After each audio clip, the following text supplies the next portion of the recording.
Hello friends, welcome back. बात करेंगे बिहार शिक्षक बहाली को लेकर और चर्चा करेंगे कुछ ऐसे महत्वपूर्ण पॉइंट्स पर जिनका जानना आपके लिए बेहद ही ज़रूरी है। जैसा कि आप सभी लोगों को पता है कि कल यानी 17 जनवरी से 28 जनवरी तक थर्ड फेज की काउंसलिंग प्रारंभ है। तो मैं इस वीडियो में आपको बताऊंगा कि आपको कौन कौन से डॉक्यूमेंट्स लेकर जाना है काउंसलिंग में, किस नियोजन इकाई पे आप जाएं कि आपका सिलेक्शन 100% हो जाए, और कोरोना प्रोटोकॉल का आपको किस प्रकार से पालन करना है। देखिए, फर्स्ट फेज और सेकंड फेज की काउंसलिंग में मैंने जो भी रणनीति बनाई थी, जिस भी अभ्यर्थी ने फॉलो किया था, उसका कम मेरिट होने के बावजूद भी सिलेक्शन पक्का हो चुका है।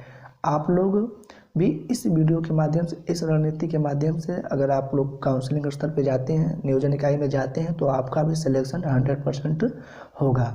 तो आइए वीडियो को हम लोग स्टार्ट करते हैं। पहले बात करेंगे कि आपको कौन कौन से डॉक्यूमेंट्स ले जाना है। तो देखिए, सबसे पहले तो आपके सभी ओरिजिनल डॉक्यूमेंट्स ले जाना है। सभी ओरिजिनल डॉक्यूमेंट्स के 3 फोटो कापी, वो भी स्पष्ट होनी चाहिए। फोटो कापी कहीं से कटा पिटा नहीं होना चाहिए, कोई नाम नहीं कटा होना चाहिए या नंबर नहीं कटा होना चाहिए। सभी जो जीरोक्स कापी है सब प्रमाणित होनी चाहिए और 3 बंद फाइल में आपको ले जाना है। ठीक है, इस चीज़ को आपको विशेष ध्यान में रखना है।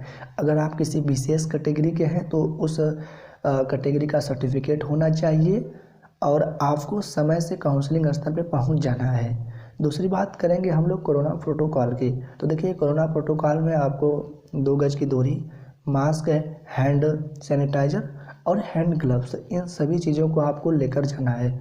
मैं आपको बता दे रहा हूँ कि आप जिस भी काउंसलिंग सेंटर पे जाएंगे केवल आप अकेले एंट्री आपकी होगी, तो इसलिए आप उस सभी डॉक्यूमेंट्स या जो भी ज़रूरी चीज़ें आप काउंसलिंग सेंटर में एंट्री लेने से पहले सभी चीज़ों को आप लोग ले लीजिएगा, क्योंकि आपके साथ कोई दूसरा व्यक्ति नहीं जाएगा। तो कोरोना प्रोटोकॉल को लेकर सरकार बेहद गंभीर है और इस चीज़ को ध्यान में रखते हुए आपको काउंसलिंग में जाना है। अब हम लोग बात करेंगे सबसे अहम मुद्दा कि आप किस नियोजन इकाई में जाएं जहां पर आपका सिलेक्शन श्योर हुए। ठीक है, आपका कहां पर सिलेक्शन 100% होने की उम्मीद है। तो देखिए, सबसे पहले आपको इस पॉइंट्स पर चर्चा करना है कि आप जहां भी जा रहे हैं वहां पर देखें कि वहां का जो लास्ट कट ऑफ कितना गया है, कितना मेरिट अंक वालों का चयन हुआ है। अगर इस चीज़ को आप लोग देखेंगे तो आपको कुछ आइडिया लगेंगे कि हमें वहां पर जाना चाहिए या नहीं जाना चाहिए, और जिस कट ऑफ पे हुआ है उस कट ऑफ के नीचे कितने अभ्यर्थी अभी बाकी हैं और आपका कौन सा क्रमांक है। मान लीजिए कि किसी भी इकाई में 400 या 300 क्रमांक तक का चयन हुआ है और आपका क्रमांक 400 है, तो 400 और 300 के बीच में, ठीक है, 100 अभ्यर्थी हैं और उन 100 अभ्यर्थियों में आपको पता लगाना है कि उनका मेधा अंक कहाँ पर है और कहाँ पे जाने की कोशिश कर रहे हैं। ठीक है, अगर इस चीज़ को आप लोग पता लगा लेंगे तो काउंसलिंग सेंटर चूज करने में आपको आसानी होगी। दूसरी पॉइंट ये है कि अगर आप जिस भी जगह जा रहे हैं,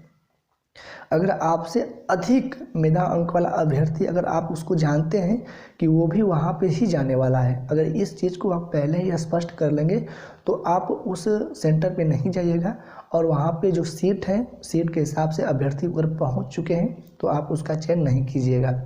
इस चीज़ को आप लोग कैसे एनालिसिस कर पाएंगे? आज भी समय है, आज भी कर सकते हैं, या काउंसलिंग सेंटर पर पहले पहुँच कर वहाँ पर इस चीज़ को आप लोग देख सकते हैं। ठीक है, तीसरी पॉइंट ये है कि दिव्यांग अभ्यर्थियों का पता लगाना है कि आप जिस नियोजन इकाई का चयन किए हैं वहाँ पर कितनी सीट है और क्या दिव्यांग अभ्यर्थी भी वहाँ पे उपस्थित होने वाले हैं कि नहीं होने वाले हैं। अगर दिव्यांग अभ्यर्थी उपस्थित होने वाले हैं तो जैसा कि आपको पता है कि पहले उनको मौका दिया जाएगा, उनका सिलेक्शन हो जाएगा।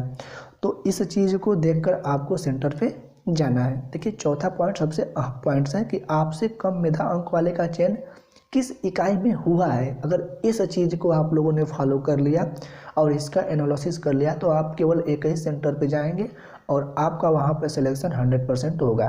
देखिए, इसमें आपको यही पता करना है कि आपसे कम मेरिट अंक वाले का जहाँ पे चयन हुआ है, ठीक है, वो आपके क्रमांक से कितने नीचे क्रमांक तक गया है। मान लीजिए कि जिस इकाई में आपका जो क्रमांक था, आपका जो मेरिट अंक था और जिसका चयन हुआ है उसका मेरिट अंक, उसके क्रमांक में 15 लड़के हैं, 20 लड़के हैं, 25 लड़के हैं। बस आपको इन्हीं 25 लड़कों का पता लगाना है कि इनका सिलेक्शन किसी नियोजन इकाई में हो गया है कि नहीं हुआ है।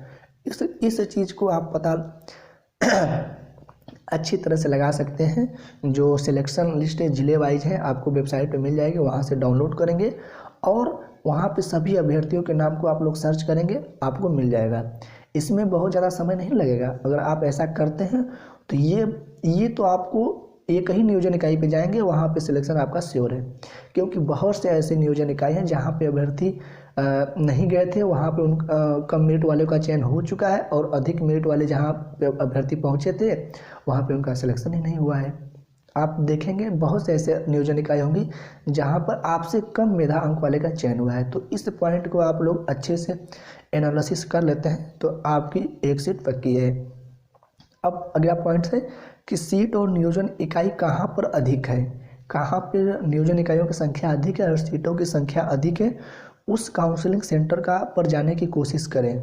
और कैसे करें, मैं इन जो पॉइंट्स को बताया हूँ इन पॉइंट्स को एनालिसिस करने के बाद पहुँचे। ऐसा नहीं कि आप लोग देख लिए कि वहाँ पे ज़्यादा सीटें हैं और ज़्यादा काउंसलिंग भी अधिक पंचायत की हो रही है या नियोजन इकाई की हो रही है, वहीं पे पहुँच गए और इसी प्रकार से सभी अभ्यर्थी वहीं पे पहुँच गए, तो ऐसे में आपका सिलेक्शन नहीं हो पाएगा। आप वहाँ पे जाएं, लेकिन आप अगर जो मैं पॉइंट्स बताया हूँ उनका एनालिसिस करेंगे तो आपको पता चल जाएगा कि मुझे वहाँ पे जाना चाहिए या नहीं जाना चाहिए। तो इन पॉइंट्स को आप लोग ध्यान में रखिएगा।